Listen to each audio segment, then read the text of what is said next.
Hi, I'm Dr. Patricia Mills. I'm a holistic medical doctor, functional medicine practitioner, specialist in physical medicine and rehabilitation.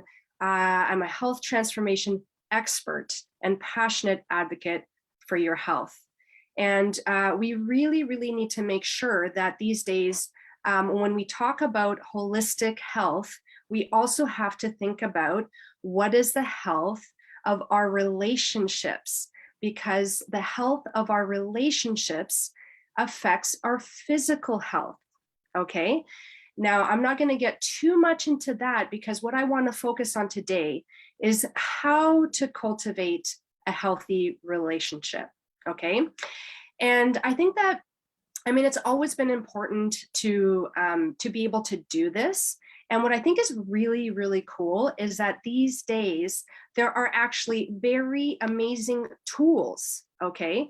Very incredible tools that we can have in our toolbox in order to do that. And it's based on the work, like I'm standing on the shoulders of giants. This is not work that I invented myself.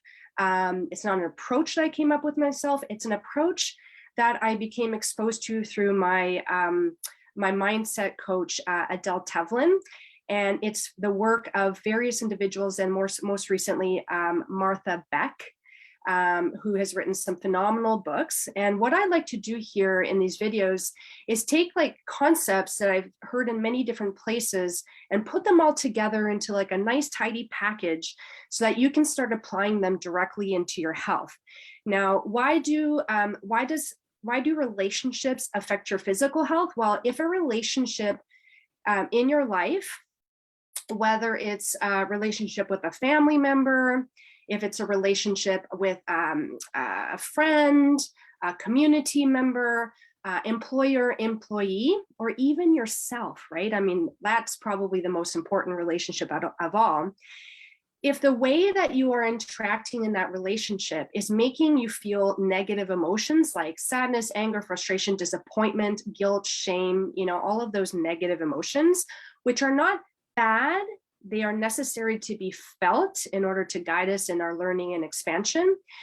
However, they are supposed to be learning tools. So if you're feeling these emotions in your relationships, that's a cue, a sign that the way that you're interacting in these relationships is not cultivating a healthy relationship. And what is it that you can do to change the way that you interact? Notice how I'm saying you interact, not like how the other person behaves, but how you interact with those individuals is going to really change your emotions, and they're going to go from having negative emotions to primarily positive emotions.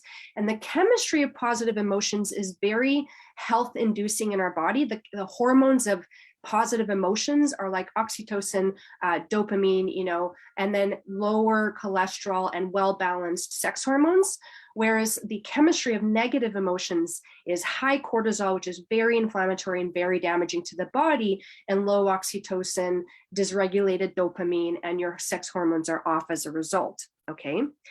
So, now let's get into the meat and potatoes of healthy relationships and how to achieve them. Okay, so this is the way I like to describe this approach that I heard that Martha Beck has conceptualized, and I learned again from my mindset coach Adele Tevlin, who I think is the bomb. So the way that it works is that, let's say this is a model, right? And there's many different ways to think of relationships. So let's just use this as an interesting way to conceptualize it, because I kind of like the idea of putting things into pictures. So let's say you took all of the relationships in your life, the important relationships in your life, remember friends, family, community, employers, employees, and yourself. And let's say you had a box and you could put all those relationships in the box. And let's say you divide the box into 4 quadrants. Okay, so 1, 2, 3, 4 quadrants. And let's say across the top are the words attachment and detachment. And down the side is loving and unloving. Okay, so attached, detached, loving, and unloving. All right, so you have 4 different kind of categories of relationships that you can use using this model. So you're either loving attachment, loving detachment, unloving attachment, and unloving detachment. Okay, And you're going to by the end of this, you're going to be sort of figuring out where your relationships are kind of fitting. And maybe it's helpful at this point to think of a relationship right now that you're having you're having a bit of a struggle with. Maybe it's with yourself, maybe it's a family, friends, employers, clients. That's a big one. I should not forget clients. If you're in business, your client relationships also is important here. Okay. So, but in order to know where you can put those relationships, you have to understand what are those 4 categories of relationships and which one is considered. There's one, and think to yourself right now, which one do you think is a good, healthy kind of relationship, okay, of those 4? Now, 2 of them are kind of like intuitive, right? The unloving, attachment, and detachment. Those are intuitively probably not the healthy ones, because unloving, like non-loving, or you could say like uncaring or indifferent, right? Those are probably not like healthy relationships, right? So you can kind of automatically say those are not healthy. And then in order to understand the loving part, the loving, attachment, detachment, we have to define in the world of relationships, okay, what is like an attached relationship versus a detached relationship. And the thing is, I have to tell you right off the bat, spoiler alert, it's completely counterintuitive. Okay.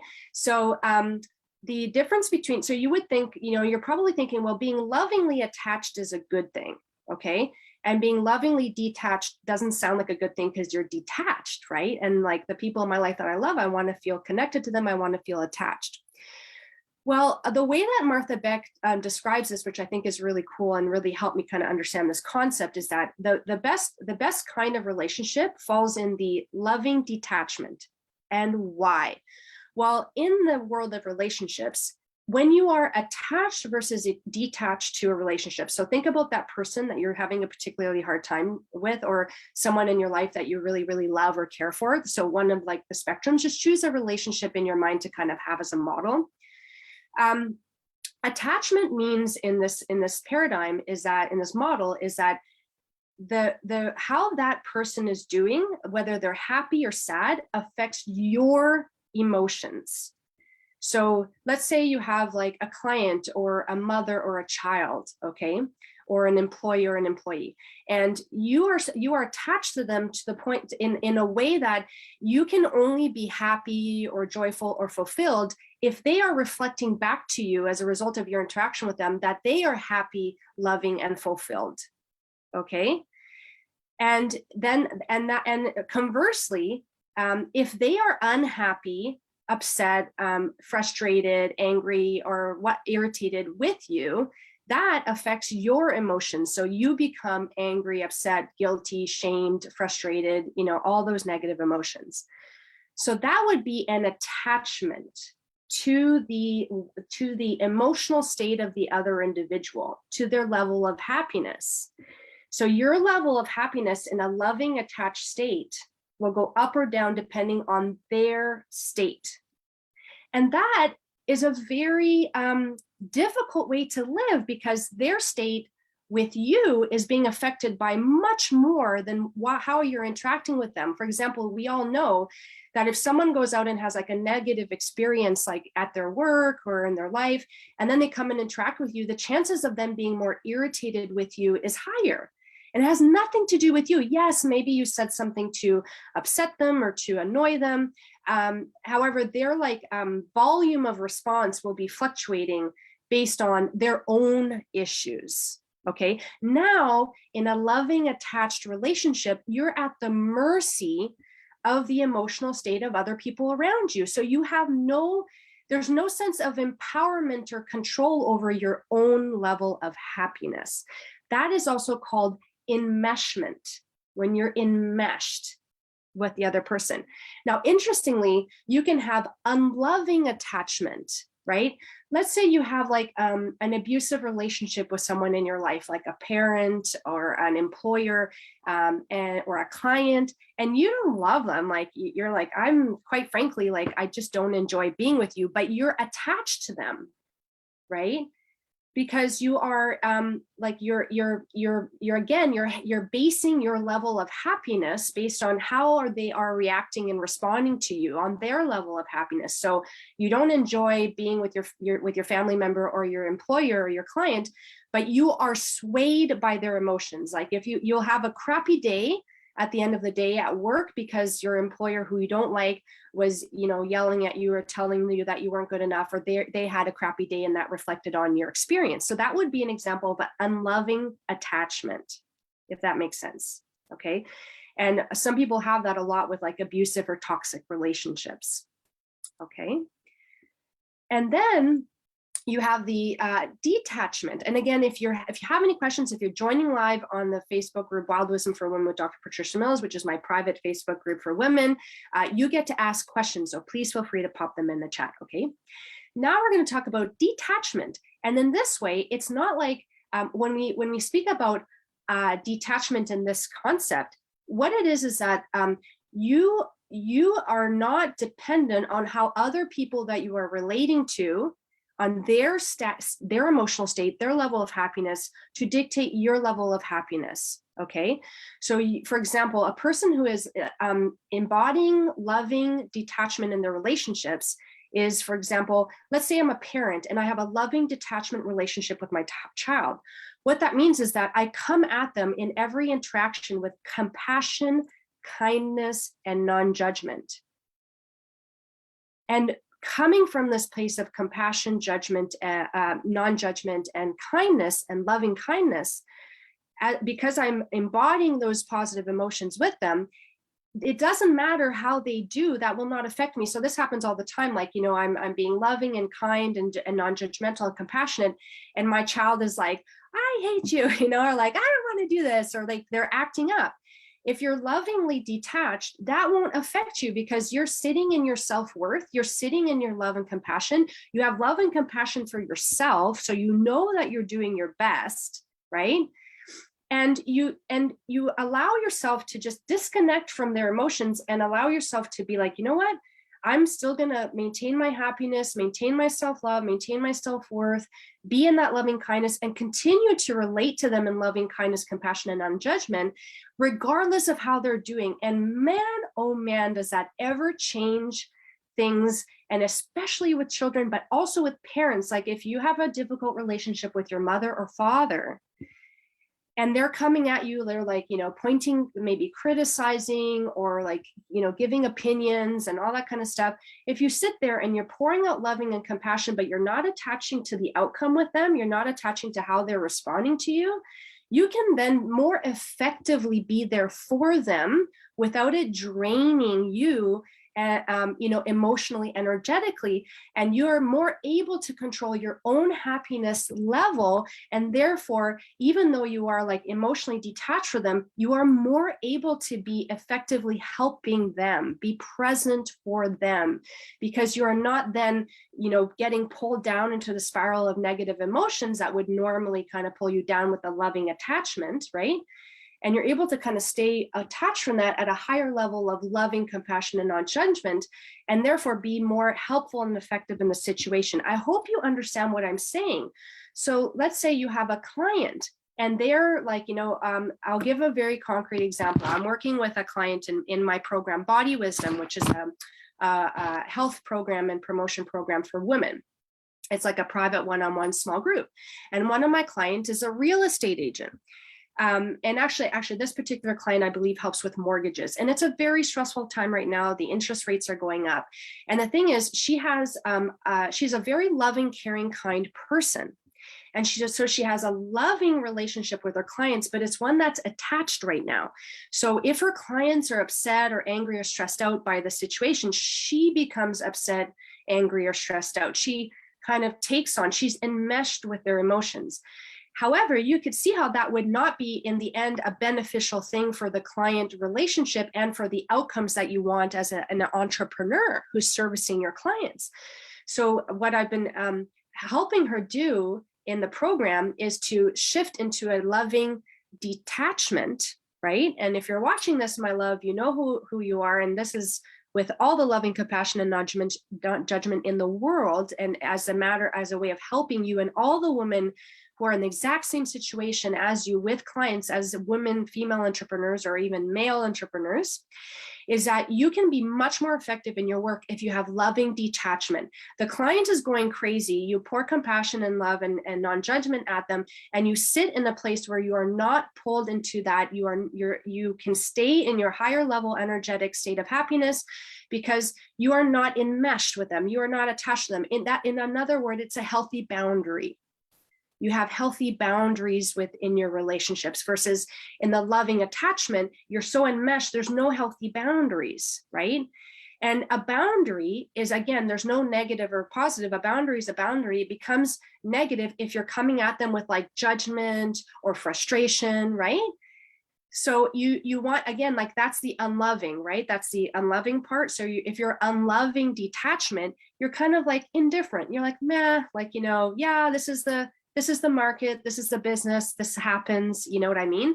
Like, deal with it, this is not my problem. Like, I'm here to service you, but this is not my problem. Or like, I'm not gonna get pulled into this, that's an unloving detachment approach. I'm not speaking about that. I'm speaking about, being there for your mother, father, child, friend, client, employer, employee with a loving kindness and non-judgment, and having a healthy boundary in your own mind. Like, you don't even have to necessarily speak that to them, but you can embody the boundary by mentally like telling yourself and saying, I detach myself from the outcome. I detach myself from their emotions. I'm going to sit in my own space of what I choose for myself, which is happiness and positivity and all that kind of stuff, all of those beautiful positive emotions, because I know that it'll be really amazing for me mentally and physically. Remember those positive hormones of those beautiful hormones of positive emotion, how helpful they are.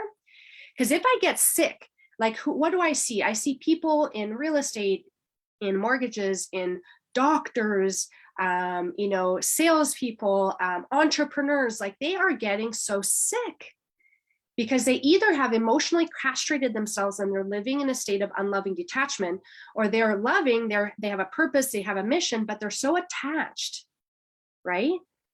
They're so attached to the outcomes and to their clients' emotional states that they just get so drained. It's like a total drain, and then they burn out.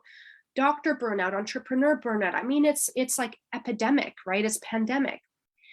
So how can we avoid that? We have to shift into the loving detachment. And I'm not saying that's easy. And I'm saying it's necessary.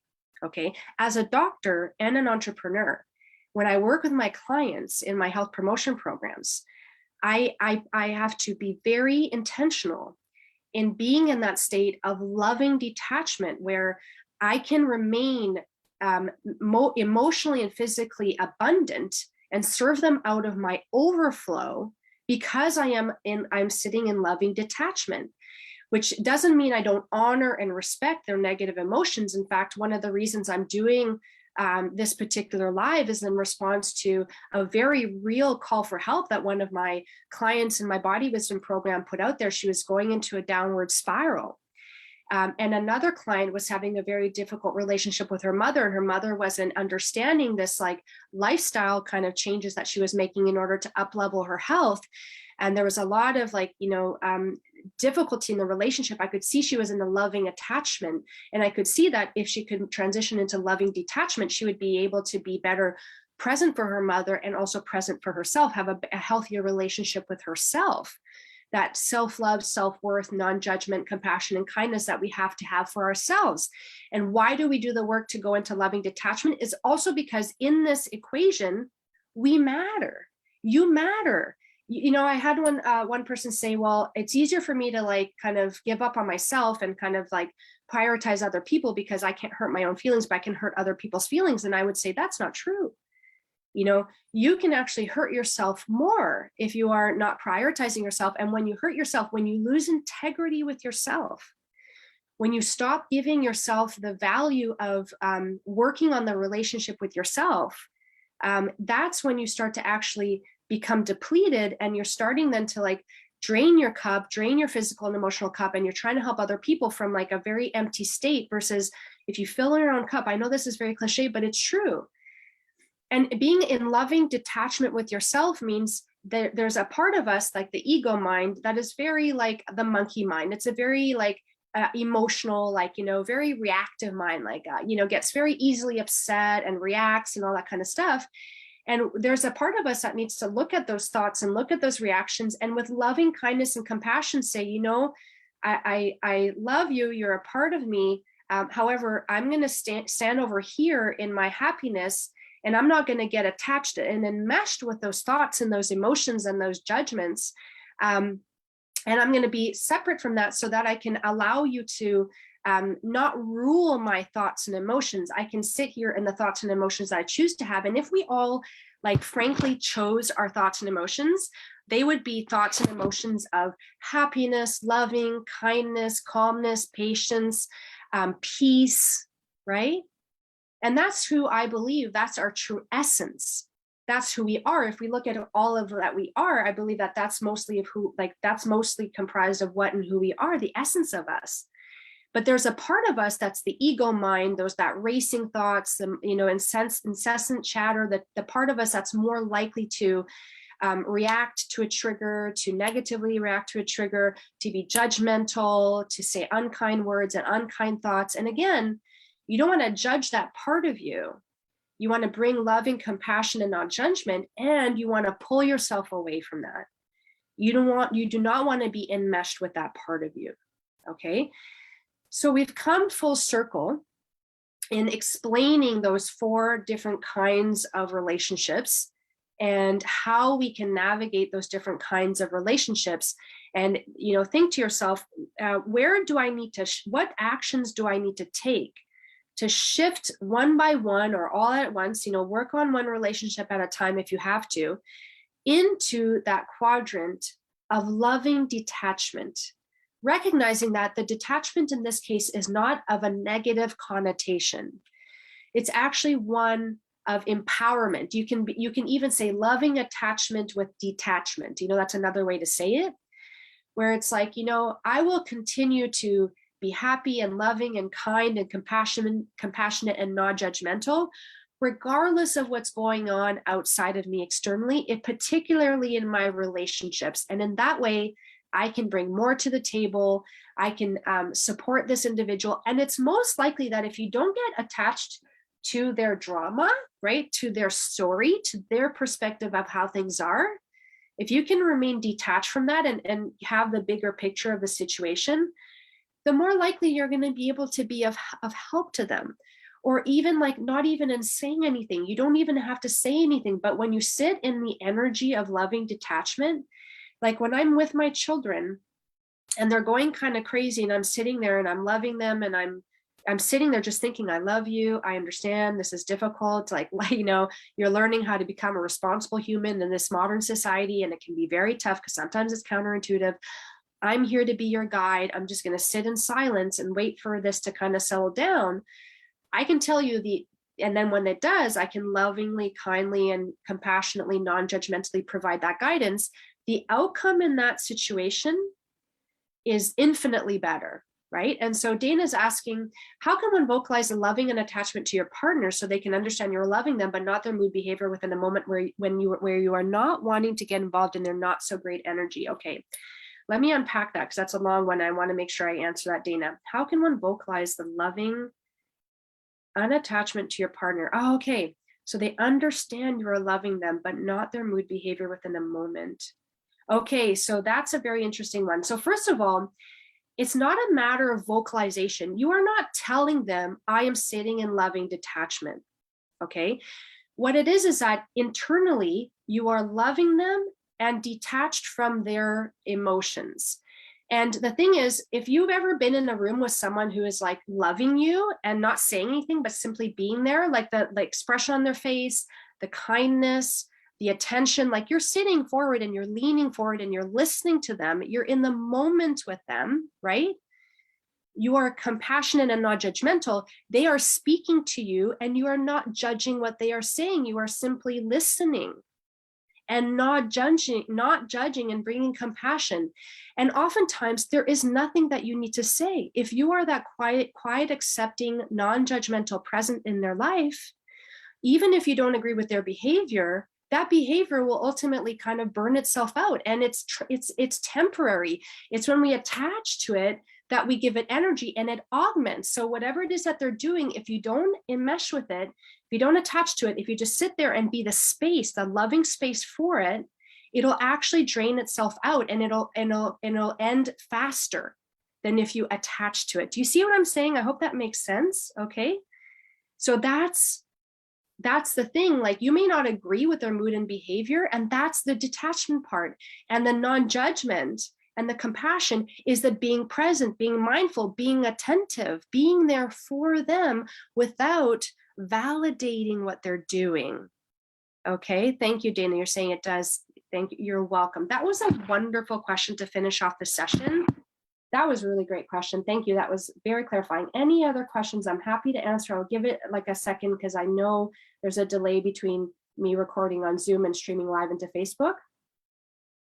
And obviously, this is not going to be the answer to all of your problems in relationships. However, it is one method that I personally have found so powerful. And I have to like do what I call segment intending. You're going to hear a lot from this moving forward, where it's like, I have to set the intention for an interaction with an individual.